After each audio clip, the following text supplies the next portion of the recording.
If they can keep doing that, and if they were to get more explosive on offense, they'd be a really, really dangerous football team. Hey everybody, David Nuno here on TexAgs Rewind, presented by Specs in the Rollo Insurance Studio. I'm a happy guy because the Aggies won. Woo! Let's talk a little bit about it. What was your favorite part of the show, Luke? Got to be Billy Liucci. He matched your happiness. He was good. He was very good. Nick, your favorite part of the show? Jackie Sherrill and Tom Hart. I picked two. I cheated. I'm sorry. I'll do what Billy does on this show. You pick one, and then you pick the other side. Well, I really like this, but I also like this. If I had another choice, I'd probably say this. And the other guy would be Olin Buchanan. So there you go. That's pretty much the entire show.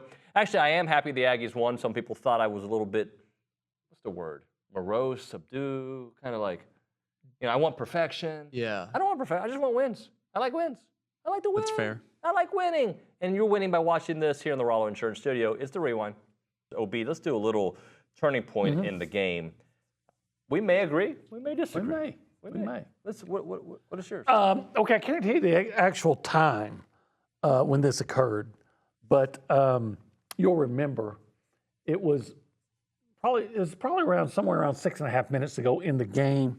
A&M's trailing 17-14. They're looking at 3rd and 4. 3rd and 4. And Le'Veon Moss busts one for 23 yards.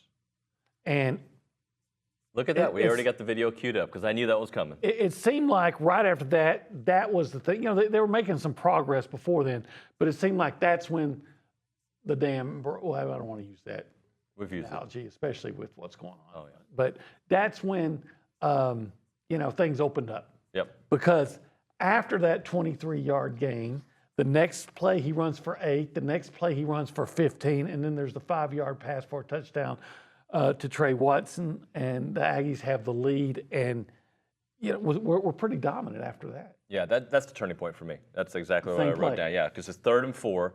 Like if you don't get it there, all right, where are we at that 3rd and 4?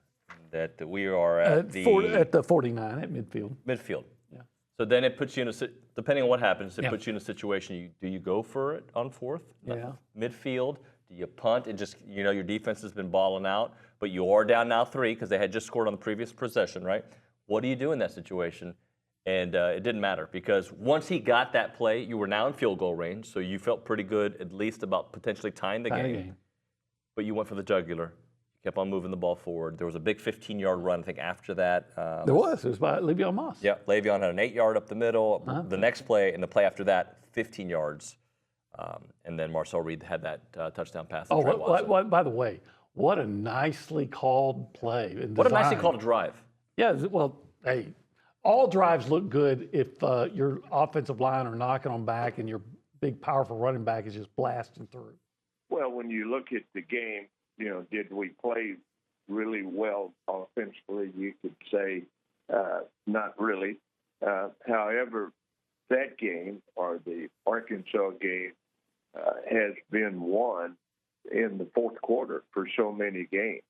And however, the A&M, it's better to win a game when you have to come back to win it sometimes than it is if you blow somebody out, because it gives your players the understanding that you never give up. You just keep playing.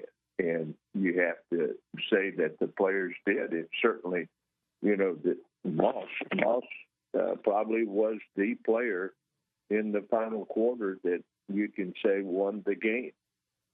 He had 3 big runs right in a row that, moved the ball down the field.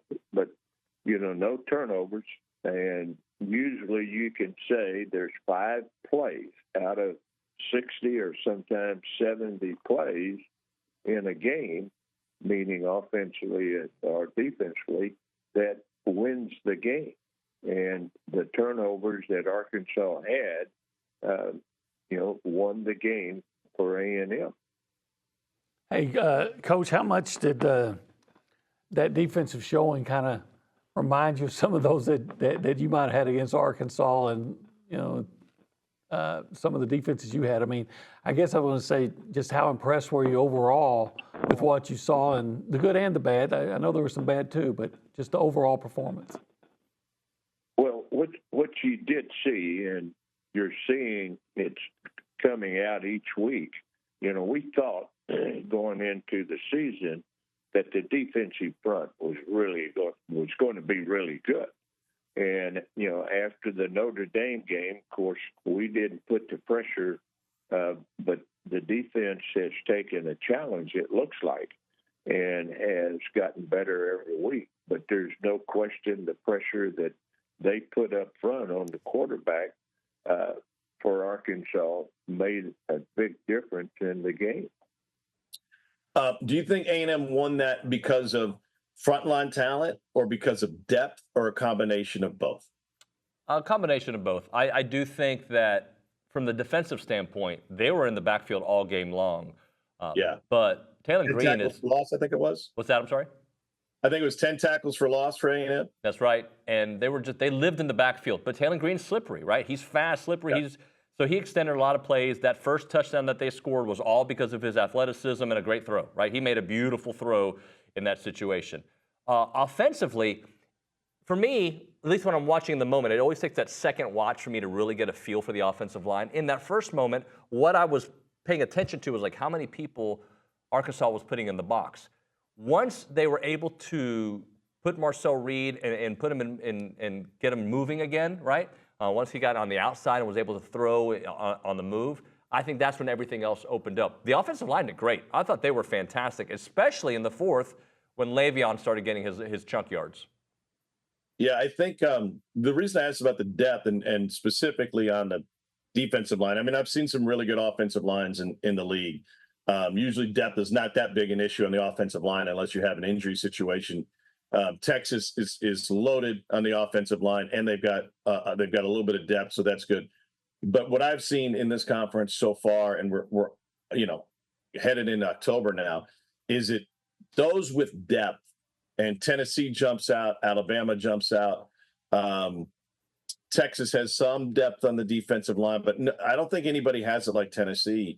Like it allows them this opportunity just to pound you, and then in the fourth quarter of a championship level game, then all of a sudden you have a first stringer who's perfectly well rested. Like and given the offenses that you sometimes face in this league that want to run, 85 to 90 plays, it's even more important. So I think anymore, it's not just having, a couple of good interior defensive linemen and a couple of good edge rushers. Like, no, you have to be able to rotate through, and you have to have multiple guys that can come in and entire units that can come in and be just as effective and impactful as your first unit.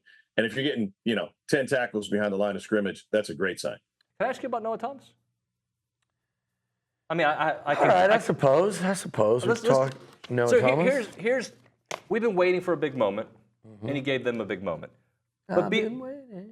Okay, sorry. I like when you Thank sing, you, Billy. David. Please, can you rap it now? For a receiver like you.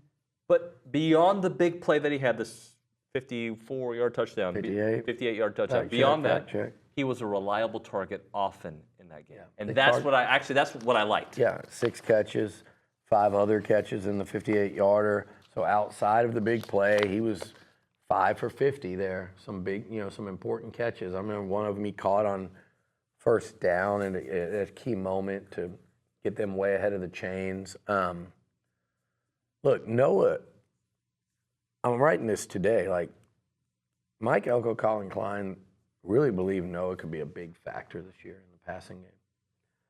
And again, you go back. There was a quarterback change.